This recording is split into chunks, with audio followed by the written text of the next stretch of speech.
sure we all know what that is like. So, welcome to Busboys and Poets Books. For those of you joining us from home, welcome back. And for those of you joining us here in person, hello. I'm so happy to see you all here.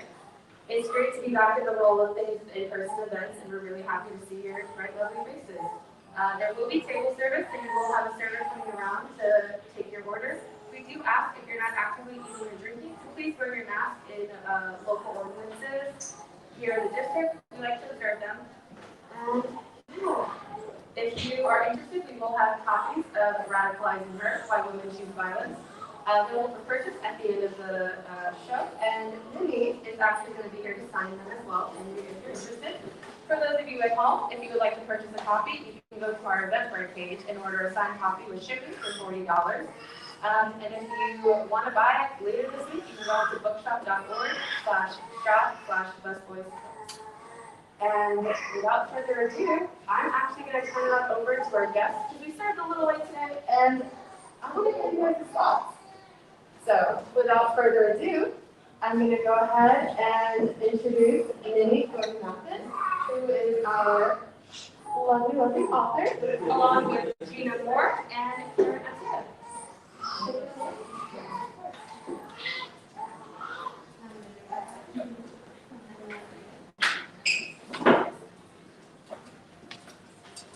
Apologize for the crying newborn, that was fine, so that's what he's here.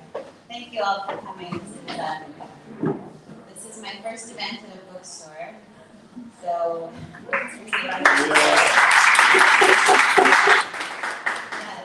see people after doing Zoom event after Zoom event, just to see faces. So thank you so much for being here and for taking a little bit of risk to be here. I'm going to do a short reading from the book, and then I'm so grateful to these two for joining me in conversation, which is really all that I wanted, is to be able to hear how parts of this book reflect in other women and other struggles. So this is a really amazing event for me. Over nearly 2 decades of work, I have found the female fighter is at best deeply misunderstood and worse, misjudged.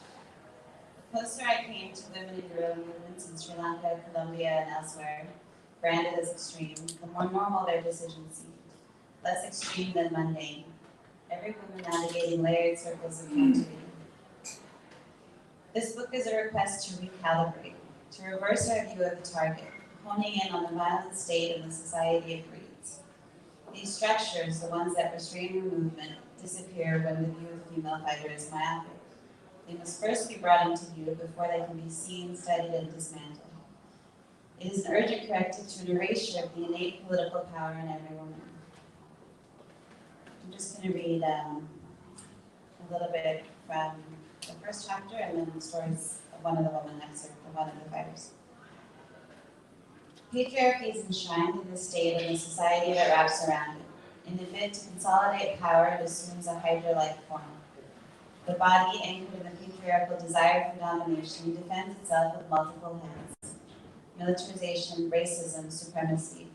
Where misogyny is a hatred of women, racialized supremacy is a hatred of specific women.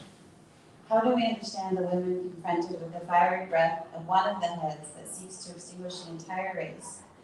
Those that choose to fight the enemy that confronts them. The ones fighting not for women's rights, but the right to exist. These women do not ignore patriarchy, but they must first fight to survive it. The story of Attiah, who was one of the women in the town of Tigers in Sri Lanka, a guerrilla movement that was fighting for a separate state, and this was after she was taken into custody by the government. Our Madame was middle-aged, her face twisted in ways that mimicked the austerity of the captured female fighters, but Attiah felt her physique was unfit for the demands of guerrilla war.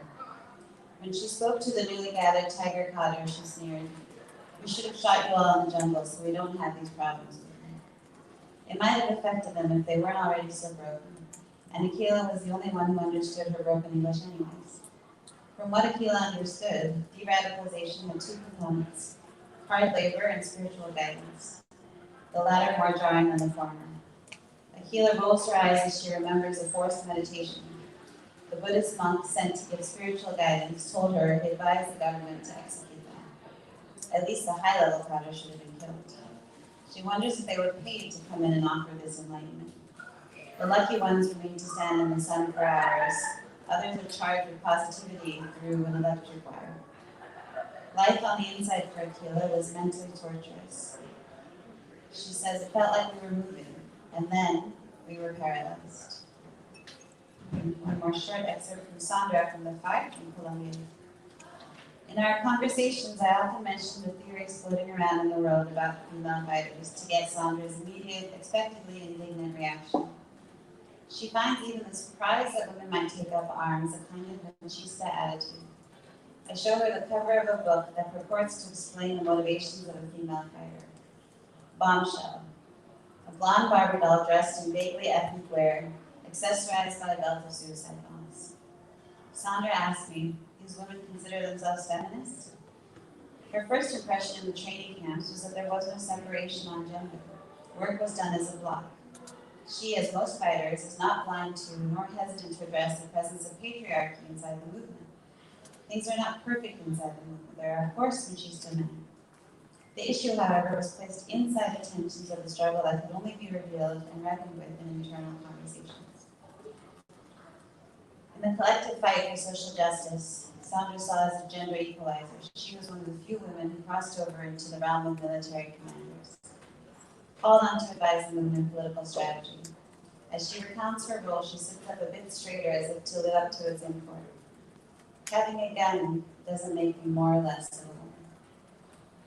I'll stop there and take feedback from Jina. You want to start?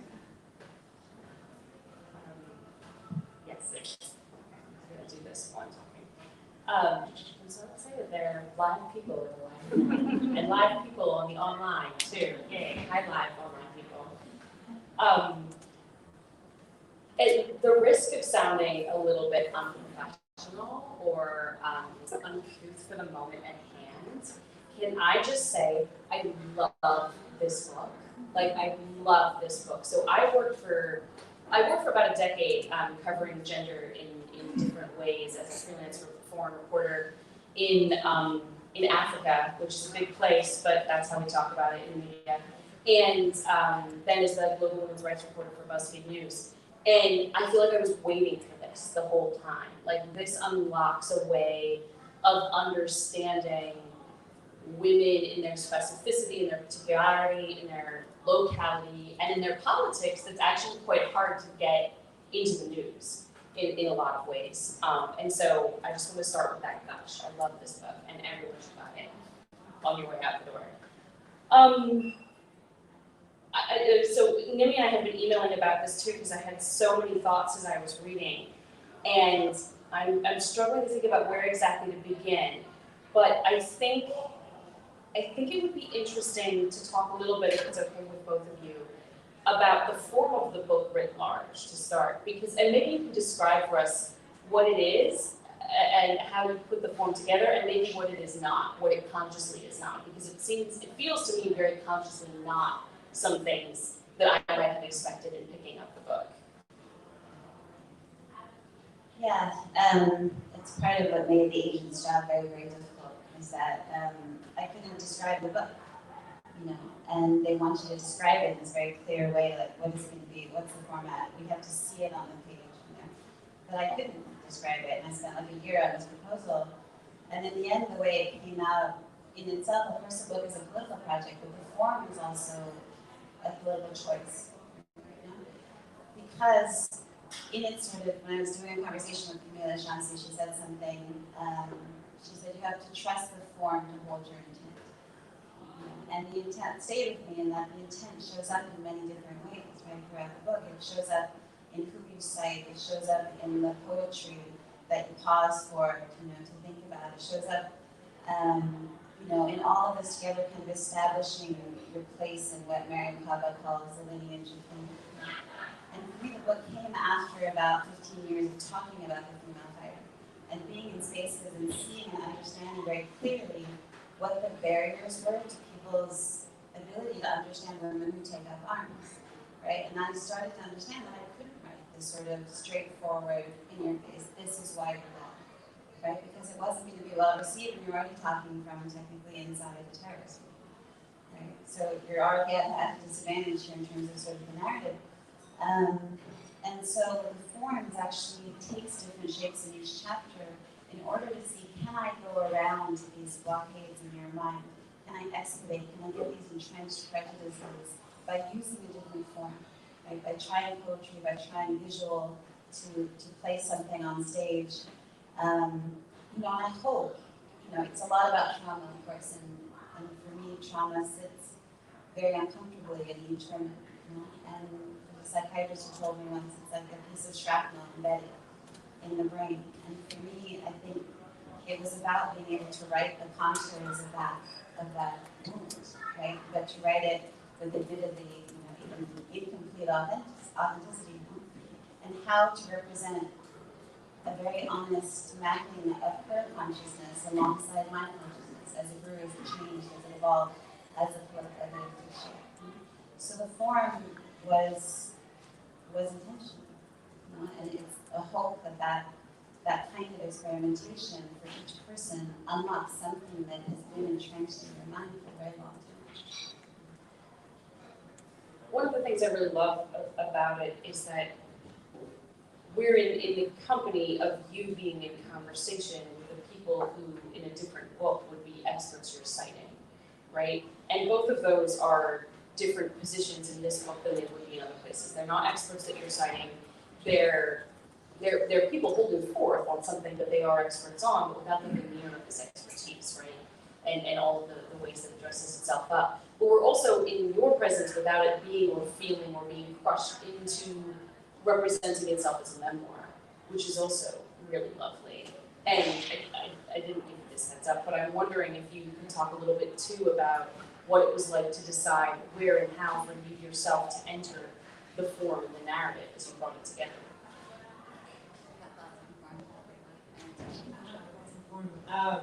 This might go into this next question. I mean, I would just say, as coming into this and perhaps not even, thinking about violence when women could wield it or should wield it or are portrayed as doing it, I think it was actually quite effective to have those, in a sense, the different battle gears that women face or are forced.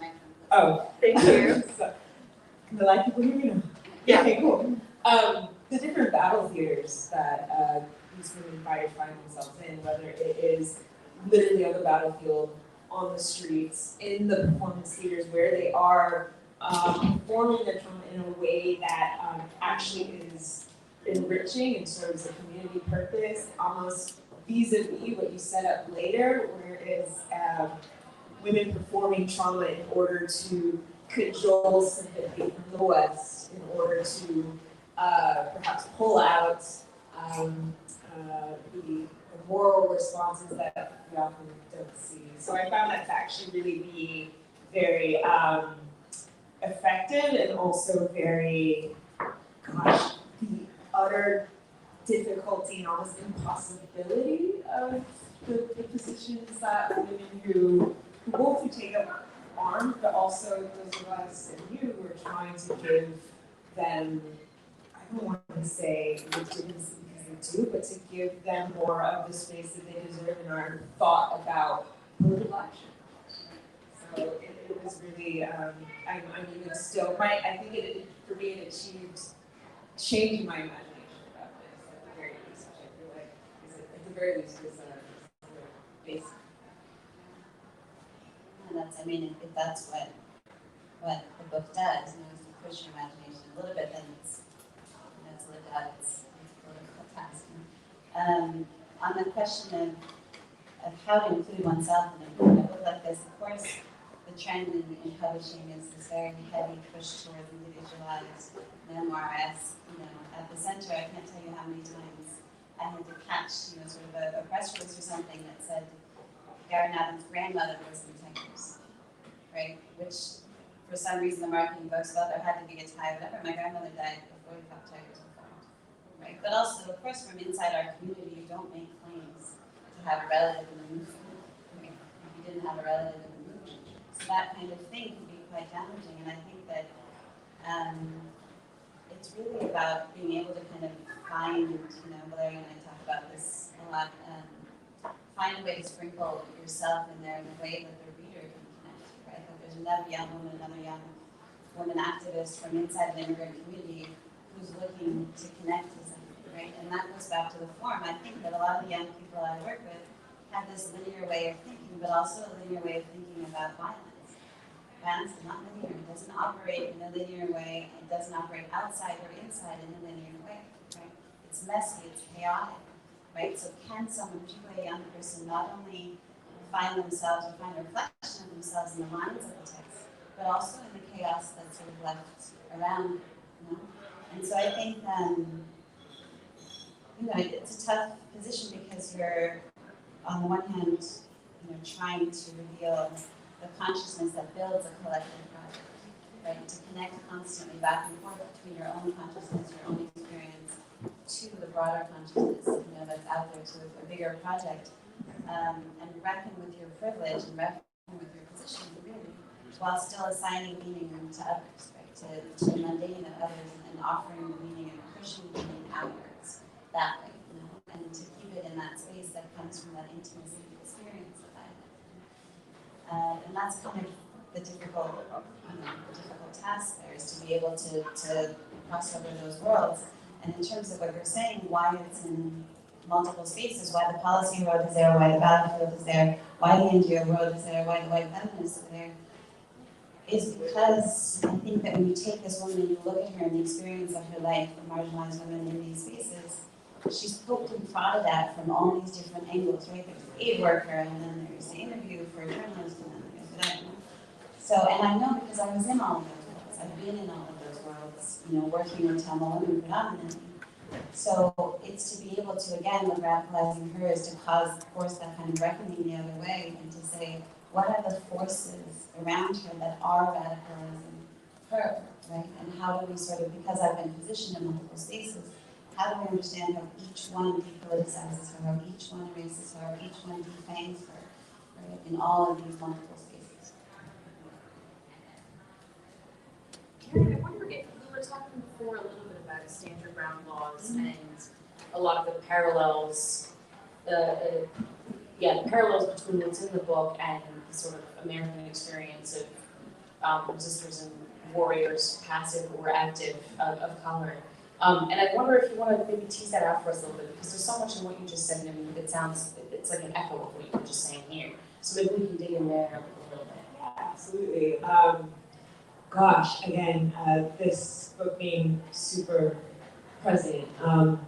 I am based, I'm a columnist for the Washington Post now, but I'm based in Dallas, Texas these days, which has been in the news a lot these days. And I'm sure there are ways to tease out everything that's happening with SB 8 bill and the denial of women to have choices over their own bodies and pregnancy. But my last column was actually about the passage of the permitless carry bill, which now means that anyone can carry a gun without background checks, licenses, all that. Good times, Wild West, all over again. But in my column, I was recalling just a paper that I read by Andy Franks at the University of Miami, which talks about just how, particularly in the American context, just how our laws and our society are set up to where women who take up violence as a means to, largely for self-protection, that there's this asymmetry, that men are allowed to use disproportionate force and unjustified force against not just women, but minorities, and basically the other class, the weaker classes, and white men sort of sit on top of that pyramid, that social pyramid. And so this paper, and just had me thinking about this, about, we know the case of Marissa Alexander using stand your ground laws to shoot and kill her abuser, and how women are often punished more by law enforcement, punished more by society. It is not seen as okay for even girls to learn how to martial arts, guns, but basically there's arguing that, and obviously controversial, but in order to create a more just society, women should use more violence, that it's actually better and can serve as a deterrent to a society where there is asymmetries.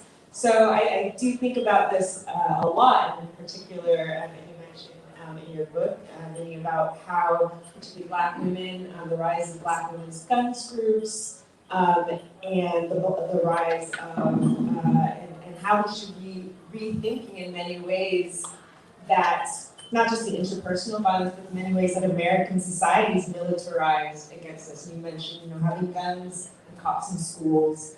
We've seen the Black Lives Matter protests and seen the state mobilize against us. So I guess to an American, I know you mentioned this in your book, that the question of should there be more violence, or does violence empower women?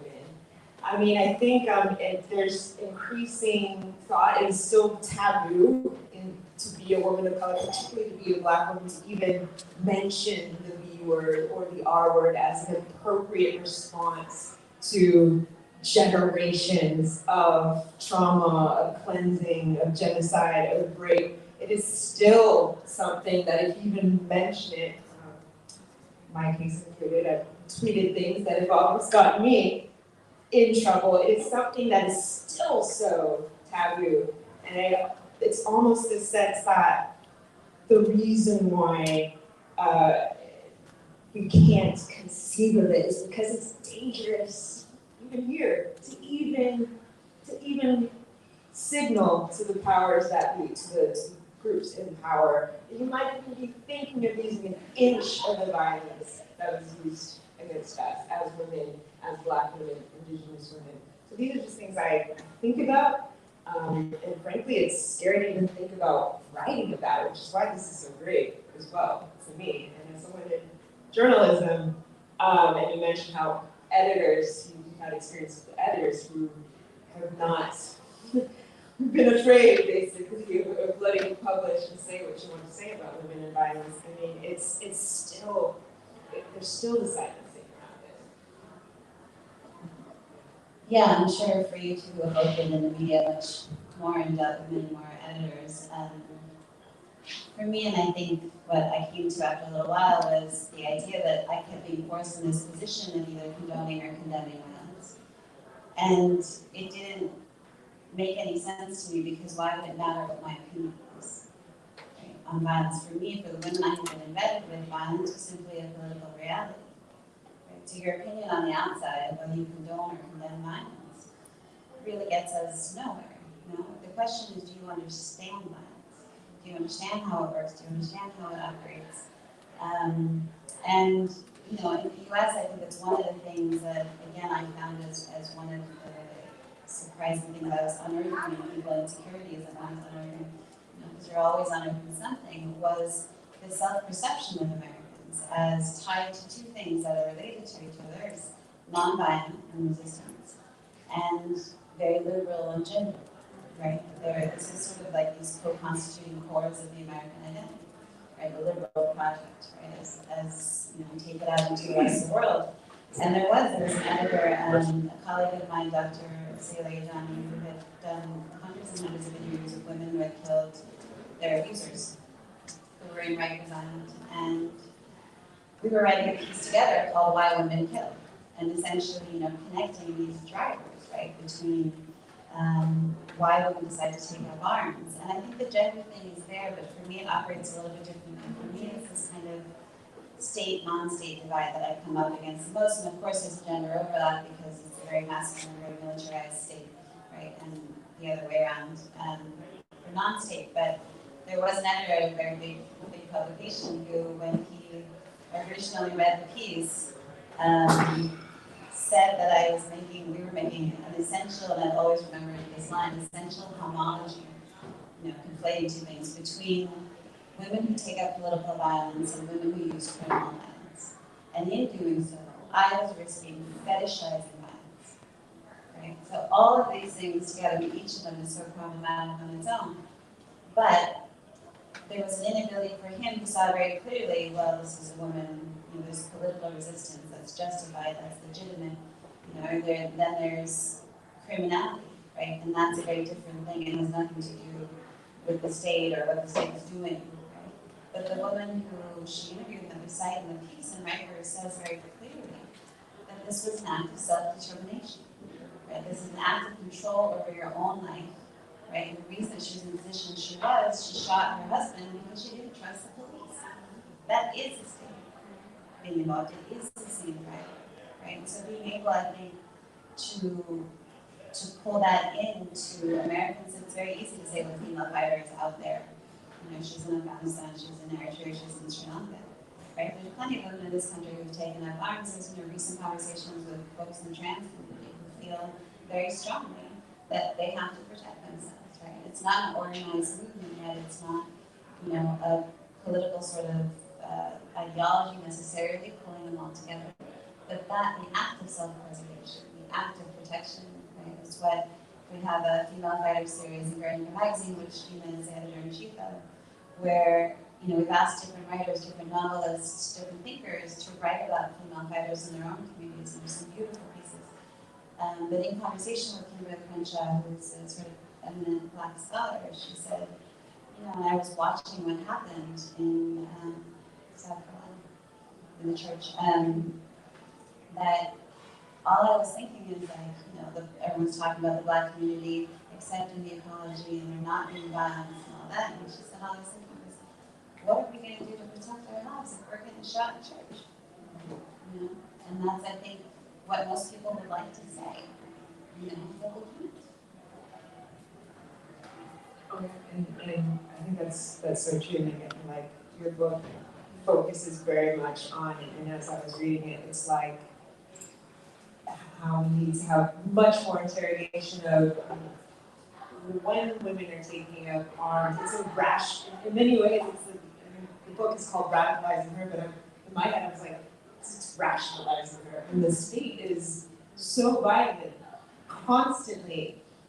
What else are we left to do? And back to the American context, I think when it comes to, again, say domestic violence or violence against minorities from the state, it's also the refusal of the state to grant the protections that it would give to men, that it would give to groups in power, the refusal of police to come and aid a woman who's repeatedly said that her life and her children's lives are in danger, and laughing at her, those sort of things. So I think for us in America is to really rethink that it's violence by almost willful neglect baked into our systems that aren't conditioned to respond to women's needs for protection and self-determination here in this country. You said exactly the word I was thinking too, actually, that comes up in the book as well, this question of rationality, right? And the narratives that get constructed about women's choice for violence being expressions of trauma, consequences of trauma, symptoms of trauma, however you want to call it, right? And it reminds me also of this sort of central argument of Elizabeth Hinton's America's on Fire, which does the same thing you're doing in a sense about flipping the analysis on the inside out, and argues that what we understand or receive to be the race riots in the 60s and 70s and early 80s is a calculated, tactical expression in the vocabulary that is offered to communities at risk back to the police, right? So as your police violence increases, so too then does the violence of the communities in order to protect themselves, right? And this sort of implicit willingness we have to allow state institutions to use violence as a language and disallow anyone else the option of that form of expression. And when it does pop up, it becomes a pathology, right? It's trauma, or in Hinton's book, it's a community pathology and mental health and mental illness in the ghettos, right? So maybe we can dig into that a little bit too, about this, the two sides of this argument, the idea that violence is a symptom of trauma, and the argument that these fighters are making so poignantly that this is a calculated decision. It's a calculated decision, but it's also a socialized condition. I mean, the state speaks to you through violence, then the response will be through violence. And I think the racial element here is very, very important. In terms of what you were talking about as well, Karen, there's a book called Sisters in Hate about Seaver Darby, about white American women, nationalists, white nationalist women. And they're not, overtly violent, but they kind of flirt with violence, or they're supporting violence, or they're sort of, in support of Dylan Roof. And in reading it, I thought, she did an excellent job. She was the journalist covering their stories. But I thought, how much nuance was offered to these women that I have never seen offered to a woman of color who I've defended in court, who I've interviewed in a detention center, who I have been with in refugee camps. The kind of that tiny life experience when she went through her goth phase in high school, or she got divorced and then she was really, had a hard time. But even in drawing out these life histories, right, and the very tiny, intimate details of these life histories, alongside that is a running sort of centering of their politics, right? And how the politics are shaping and how they're sort of connecting to white nationalism, which is absolutely never offered to women of color, that kind of space. I think the momentary lapse of rationality is a big one because it's part of the project of supremacy, is that kind of presumption of enlightenment of the West. The dismissal of darker nations, and then within that, of course, women, secondarily, more stupid than men. And there's not a belief fundamentally that they can interpret their lived realities in any sort of coherent consciousness, right? Any sort of. And there was a very good piece, I think yesterday in the New Yorker about Afghanistan, about the other women in Afghanistan. It's about women, one woman in particular, who was anti-US. Right? And what's really well done about the piece is that he's tracking, in a way that I hope the book does too, the experiences of this woman's life, right? Who was not educated, who has not been able to go to school, but how clearly she sees that the US made a mistake at this moment, the Taliban made a mistake at this moment, the US chose the wrong person to ally with. Just an overtly political consciousness in positioning herself, right? And that idea that women in these areas don't have the ability to do that, right? I've met people who would interviewed a woman who was about to join ISIS in India, and they'll say over and over again, they were so surprised at her ability to connect the tenets of Sharia law to American imperialism, to the bigger sort of project of the West. Right? That they were surprised constantly by this consciousness that was coming up. And so the fighters, I think, that I've known are very, very conscious of not only this sort of intimate layers of violence that enter the home, domestic violence, but they can sort of marry that and connect it to the broader question of state oppression. Right? So they don't just have a political consciousness, they have one that's layered, that's deep, that's thought about. And that is completely, when you go to some of these DC and other European counter expert sessions, quite honestly dismissed as, they're joining because they saw Arab men with long hair riding horses on Instagram, or Arabic women are drawn towards pastel colors in some senses. There's somebody in DC who actually worked for the FBI who said, I think the problem is the way to get them to leave rebel movements is that they are missing their creature comforts.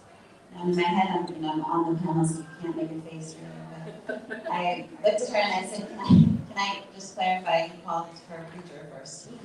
And second, what are you, it's in reference to, and she said, like a glass of wine at the end of the night with your favorite sitcom. That's why when Syrian women refugees, how to get them back from joining some of these movements. Our complete inability to understand that even the women in the UK who were joining, who everybody, well, these are English women, why would they have any beef with the West? They grow up in households like mine where you are constantly exposed to the legacies of violence. Right? In your house are conversations about people who are missing, people who are dead, about back home, about the war, about displacement. You are socialized inside the legacy of violence, so it's not surprising that you would join from that space. The Afghanistan set my brain often in a particular direction that connects it for me as well to a point you make in the book about a Western lawyer confiding in you, or at least feeling comfortable enough to say what I imagine is usually held for conversation among white people, that maybe these Tamil women are exaggerating their stories of rape in order to get asylum, right? This idea that now there's too much violence for us, right? It's credible enough for a certain narrative, a certain advocacy agenda, a certain political purpose, but now it's become a bit much, right? So we're not really sure where we're gonna land on that. It reminded me of an article that was published about a decade ago in the New Yorker by Suketu Mehta, called The Asylum Seeker, about a Congolese woman who was coached to fake that she'd been raped in order to get asylum in the United States, because it was impossible to get asylum without that story, because that was the only story asylum judges knew about women from Congo, right? And it worked, and it's a remarkable story. And it makes me think a little bit about the article you mentioned about Afghanistan, right? It's a tremendous piece of reporting and it's really important, but it does not escape my angry notice that it didn't get published until 2 weeks after we withdrew from Afghanistan. No one would have touched that story a year ago, right? Let alone 2, 3, 4 years ago. Especially, I'm sorry, I know this is Washington and I know probably most of you miss him, but especially during the Obama administration, when we were all sort of lockstep around the idea that we were bringing women's rights to Afghanistan and through Hillary Clinton's wonderful State Department policy to the rest of the world, right? So there's still some kind of credibility judgment that's getting done, right? Even as these narratives move into and out of the space in which we can talk about and recognize them. I'm talking largely about media spaces, which is obviously different from the private spaces we're talking about. But it's something that must be contended with, and it makes itself felt in the courts that we were talking about, it makes itself felt in immigration, right? It makes itself felt in all of these different ways. And I wonder, now I'm thinking about the part of the book when we talk about white people asking for solutions, but I'm wondering what the solution to the credibility problem is. Oh, yeah, I mean, and all of this also just ties into, I mean, in terms of policy and money spent on these programs and on these women empowerment programs, and in your book you have a lot to say about de-radicalization, kind of like DDR programs, like disarmament, demobilization, reintegration type of schema that were often sold as, this is how we fix a country.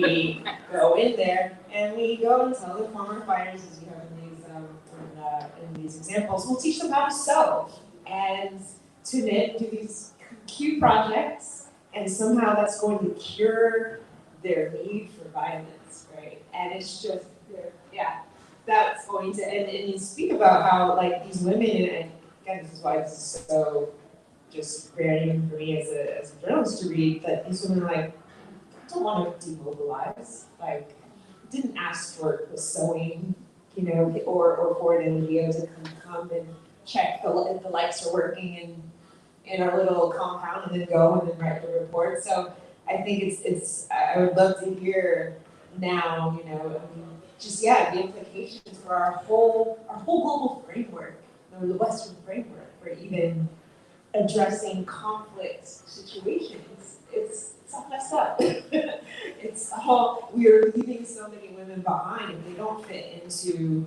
the neat trauma performance to either gain asylum, and as you said, if they aren't a figure to be supported or a figure to be sort of sympathized with, all these women who then kind of disappear in many ways. And I think many of them wish that they would disappear and not have the attention of the West in the ways that they do. I'm thinking about this in terms of the work I'm doing now. You know, I think sometimes, you know, what's interesting about writing a book is that after like the publication process and everything, you've actually intellectually moved on to a different space. So you're kind of going back and forth between different forms of your own consciousness. But I had a moment in the past few days where I'm working on a new project with a very close friend, Valeria Luxelli, and we're working on the hysterectomies of Porter. And we're sort of looking at it beyond the shock and awe, but at the pattern of eugenics in California. and as a form of white supremacy enacted on the bodies of women at the border. And as I start doing the research, and it's been months and months and months, talking to people on network, that I realized, oh my God, I found myself in the same position again, where I'm looking for the story of the really gruesome, like gave birth in my pants, or I'm looking for the woman who, had the tubal ligation, or I'm looking for the grotesque sort of details of reproductive violence, because that's how we're trained to prove credibility, right? And even I, after all this time, when I was doing the work in 2009 in Sri Lanka with the women who were raped at the end of the war, which was, really sort of a mass rape, that happened at that time. I'm sitting there in front of these women, and of course, being Tamil also, they felt they could speak to me. And I'm taking these stories, and I'm thinking, what the hell am I doing? But I'm going to take this, extract this horrible thing from her, and the worst thing that's ever happened to her, and I have to triangulate it with a doctor's thing and a witness and somebody else. And then it's all going to go into this, matrix of a policy report that maybe is going to make it into a paragraph that goes to Hillary Clinton's office that some intern reads, and then, it disappears. It falls off the cliff. What am I doing by extracting this trauma, right? But this is how the policy world has learned to function, right? But this, I would argue, is also calculated. It's calculated because a sexualized woman, a sexualized being, is never a political actor. You don't look at her and say, oh, I expect her to sort of engage in politics, right? She's automatically taken out of the running if you frame her like this, right? And this is how you see women in the Congo, this is how, and it's something that I work with, young people on a lot. This idea that they've been taught that you put trauma first, right? That you put your trauma out there, and that's going to be something that we can mobilize on. There's a lot of good that came out of Me Too, but there's a lot of mobilizing power there, right? But in the end, you had a white woman, senator, or congressman, whatever, Susan Collins, who decided that her politics was more important than your trauma. She wanted to see the budget for Homeland Security increased, so she put that on the Supreme Court, right? And that the reasons that China Berg and Christine Ford were raped are two very different reasons, right? So the politics gets lost in that. The entire act of it, the structures of violence, get lost when you put trauma first in that way. But this is how we've been, taught to read women, and then those in power are very good at manipulating this. Right? It's not just about the fact that sexual violence happens, it's about the fact that sexual violence is used by multiple political agendas in service of their political agenda. Right? I can't tell you how many women I've spoken to from different countries in the past year where the governments have used the backlash from Me Too to get them kicked out of the country. Now, these are women who are working on land rights, working on getting the Kenyan government in front of the ICC, working on dollar rights, right? Working on overtly political causes. But it became very useful for governments, particularly right-wing regimes, to say, these women are getting a little too uppity and they're coming up against men. So there's this massive backlash that all these women are now living in exile and no longer doing the political work that they were doing before, because sexual violence became this kind of centered in this way. So to me, it's not about the fact that sexual violence happens. It's one about protecting that we don't actually need this information anymore. I fundamentally believe we don't need to know the details of any act of sexual violence. Right? If it didn't happen exactly that way, which we'll never know because the memory is fragmented necessarily from trauma, right? There's still a reason why this woman is in a position where she needs to go through Italy, to go through Mexico, to get to the United States. Right? So we don't need to know the details anymore, and I, for one, will not ask them. All right. And with that, I think we're going to move into our Q&A. So real quick, thank you all so much.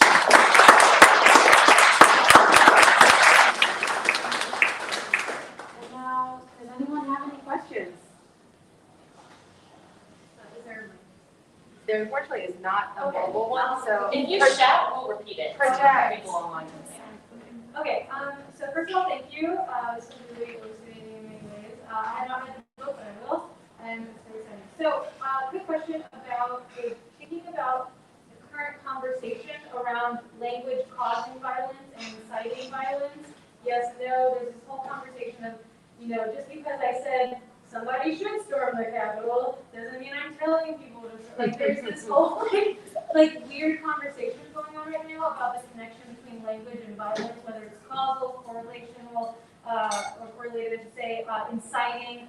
Do you have thoughts about this? Because I know in my experience, there has never been violence without a connection to language, and so I'm having a really hard time grappling with other people's misunderstanding or different understanding of that connection. I actually think Jina and Karen, who have to constantly sort of think about how they represent things publicly, are maybe the best place to answer. Yeah, I I mean, I technically get to say what I want. I'm on the opinion section. All the people in the comments, I get to say what I want. You're biased for a Washington Post reporter. Yeah, I get paid to. Yeah, this is something I think about a lot. Not just, but and to me, I tend to expand my ideas of what violence looks like. So it's not just about, guns and smashing heads and physical violence. It's also about, I think a lot about this, again, I think a lot about what's going on in Texas. And I think how those who want to protect the right for women to choose what happens to their body, we lost the language battlefield before the legal battlefield. So, right in Texas, a lot of it was framed as this was a heartbeat bill. This was six weeks. At 6 weeks, once there's a heartbeat, that's when abortions were banned, right? And then after the fact, after the law was passed, it's like the language we're using, heartbeats, fetuses. Medically, it is not a heartbeat. It's electrical cardiac impulses that aren't even detected by the machine. They make the machine make a sound so that it can tell the doctor that pulses are happening. They tell the patients this is a heartbeat because that's what people can understand. But scientifically, at a cellular level, that's not what is happening. So you have the medical, more factual language, and then the political language, which was used to manipulate and used even by us in the media, basically adopting the language of those who wanted to end abortion by all means, which also meant manipulating the language. So most doctors say at 6 weeks, medically, it's still in its embryonic stage.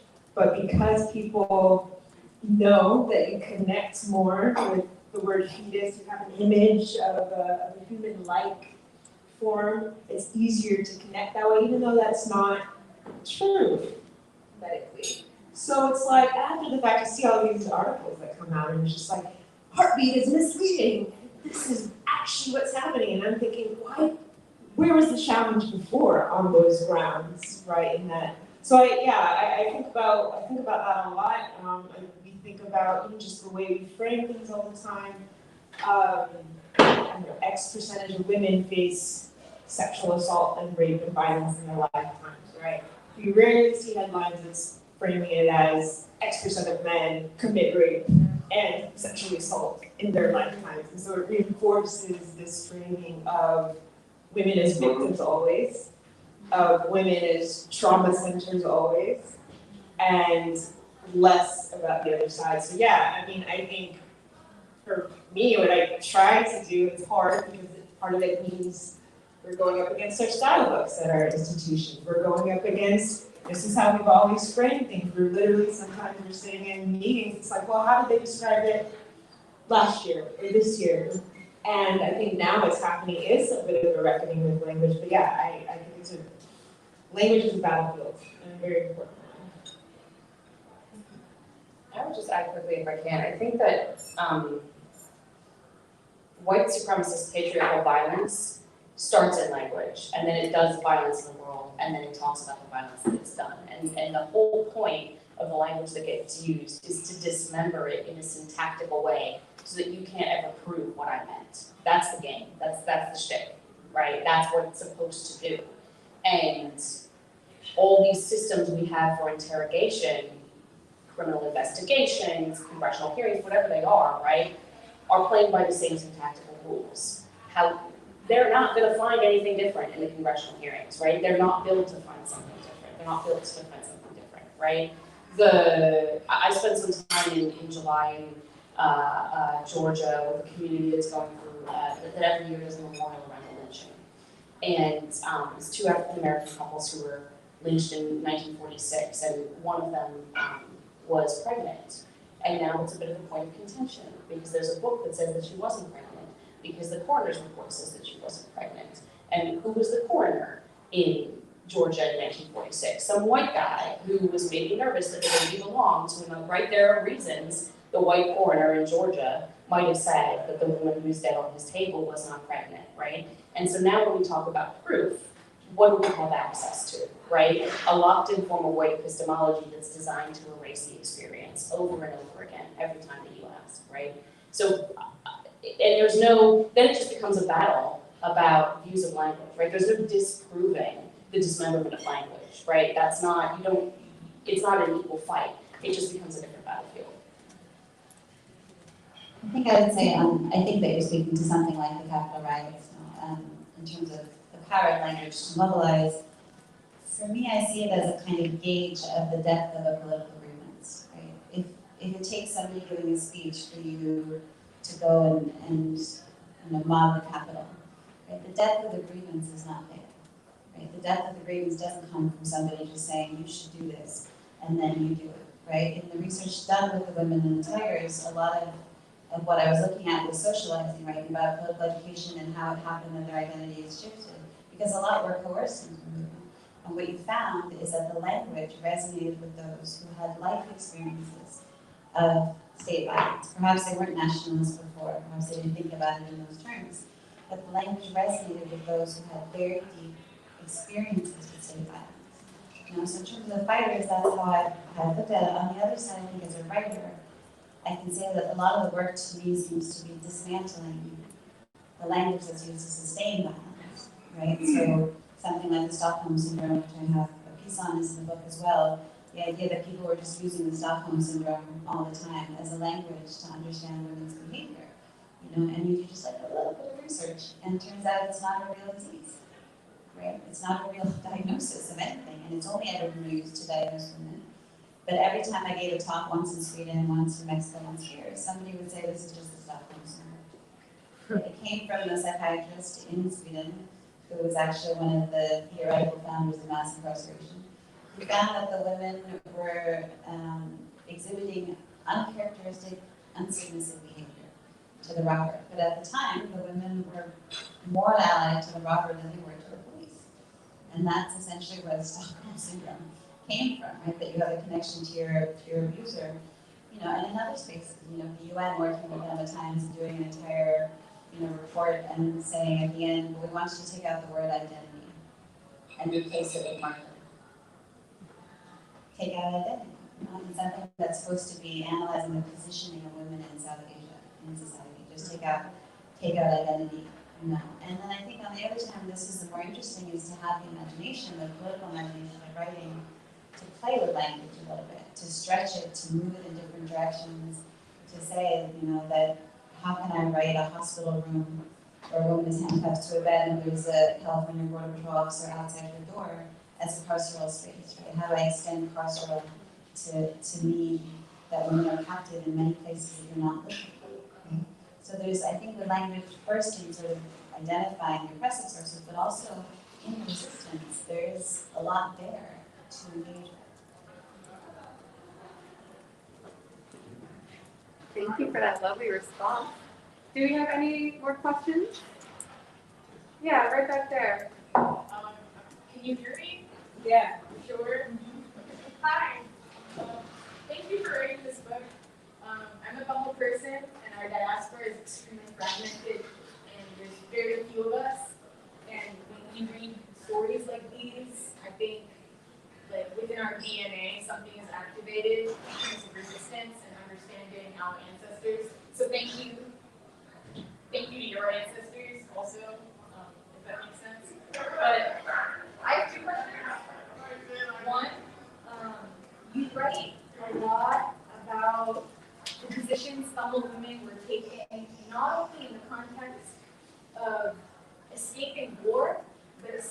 escaping the patriarchy that Tamil men enforce and the misogyny that Tamil men, exist upon, that they need essentially to survive and be Tamil men and be men, period. And yeah, like, what did that context look like in terms of Tamil patriarchy progressing or devolving, I guess? It's an important question.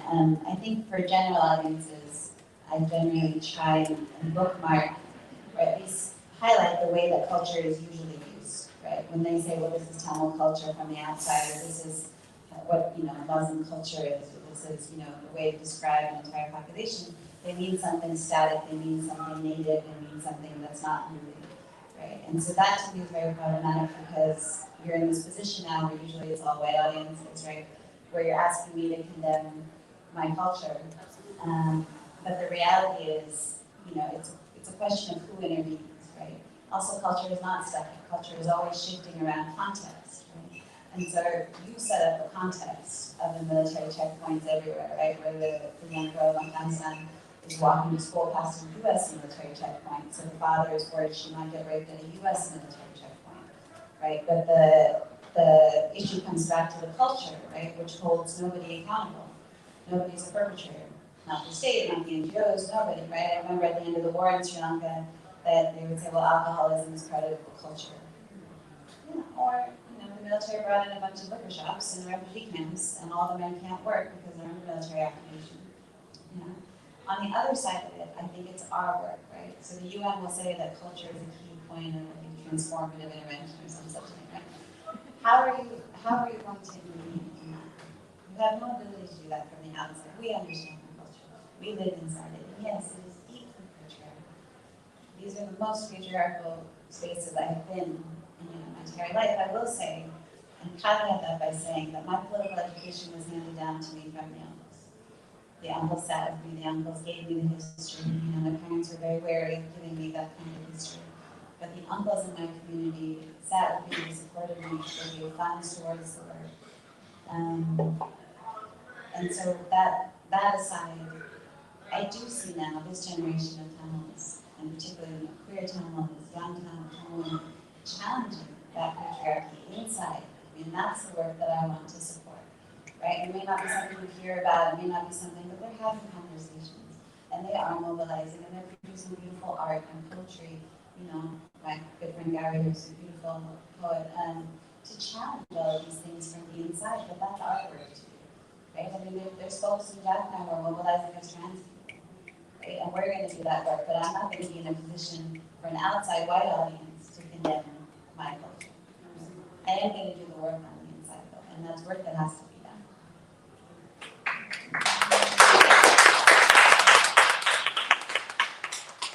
I think you said you're a two-parter. Do you have a part two to that question? Yeah. I was going to ask you about trans militants' experiences in general, especially when Tamil men are rooted in the misogyny that they are. I'm sure, and I know in my blood and bones that there are genderqueer militants doing their thing and protecting each other, but my heart breaks when I think about the intra-community violences that they're engaging in and witnessing every day, especially when Tamil people have a history that, a history before the word queer, a history before the word trans, so I don't know, what are their experiences like? Do we know? Have they been documented? I'm certain there are trans folks in the movement and a number of multi-movements that were there. I'm sure there are queer folks we've met, a few, but of course they're not going to be public in terms of that space. I think, looking at it from that perspective, I think it's a wider issue, right? The men in the community uphold a certain idea of Tamil womanhood, right? And that was what you found in the movement that was the most fascinating, was that they were offered a temporary reprieve to enter the battlefield in this context of an emergency, right? Essentially, it was like an emergency powers given to women to do this because they were fighting for a cause. right? But it got very difficult when they came back, and it depended how they came back, right? And when they came back with the peace in 2001, when the terrorists controlled territory, they came back as heroes. You know, and they walked around and they could get married and they could, you know, have normal lives.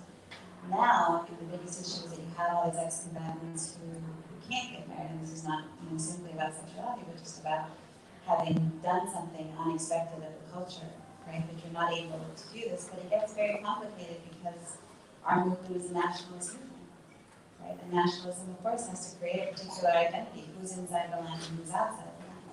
And those are always rooted in gender roles, right? So I think I talked about in the book a bit, where you had, you know, fighters walking around putting up signs, you know, that said how women should sit on a bicycle, how they should braid their hair, how they should wear earrings, and if you ask them, you know, what the hell?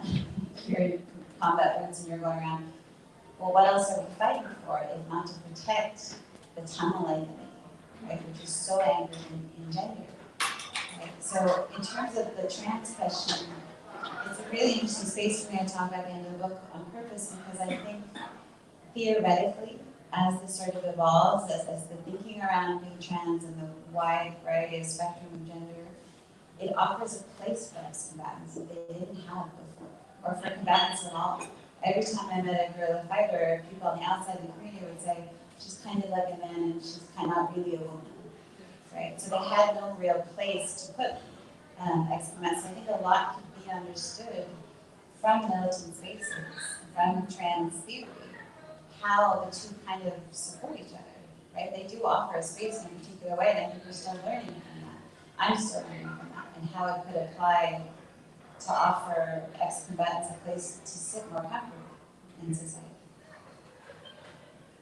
I actually have one question for you about the book and about the book and its place in the silos that we have for literally when you walk into a bookstore, we have sections. You mentioned this in the book where you speak of the women fighters and their political education and their experiences, but the risk that their experiences won't be put in the political canon like men's sort of thinking and experiences will be, but will be put on the women's studies shelves in bookstores. And I'm wondering, for you as an author, how much resistance and say maybe do you have in where you would like your book to be placed on the shelf? What bucket would you want in an ideal world your book to be placed in? Is it, again, maybe this is my limited imagination, but I think there's the political science section,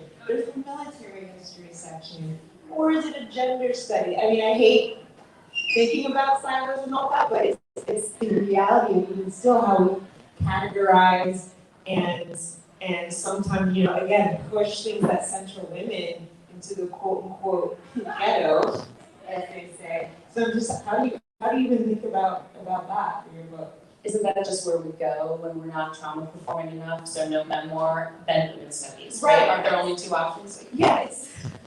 Someone point. Yeah, exactly. I'm wondering, yeah, how are they, where do they, just a conversation, what show your book should sit on? Yeah, I think this would be started when I was doing my graduate degree, and it was in political science. And initially they were pushing me towards the political question of the feminism. And I think I really got this one guy. And you think that's what you're supposed to do. Because also you're telling them to do something. You're doing what they told you to do, you know. And after a while, going back and forth to Scotland, spending my summers every young women who left the Tigers and seeing that as kind of like volunteer work, any other form of work, but not political work. And then being in classrooms about why men are bad. And so, which in the second is like people, but they always think why men are bad. And the two didn't match up with each other, you know. And then for a while, that's when I thought to have the PhD about why women are bad. And as soon as I did, they wanted to change by at least 2 years. Theorists, like soft theory. And to me, I'm talking about combatants, this is a hard science question. And the same process about technically the publishing is really how this is going to go. They would be able to go to a place. You know, I think different cultures want different things. sense was they wanted it to be like a engine box character. The darker version of that. And so either on these kind of the focus on rage and madness and all these new values, and anger.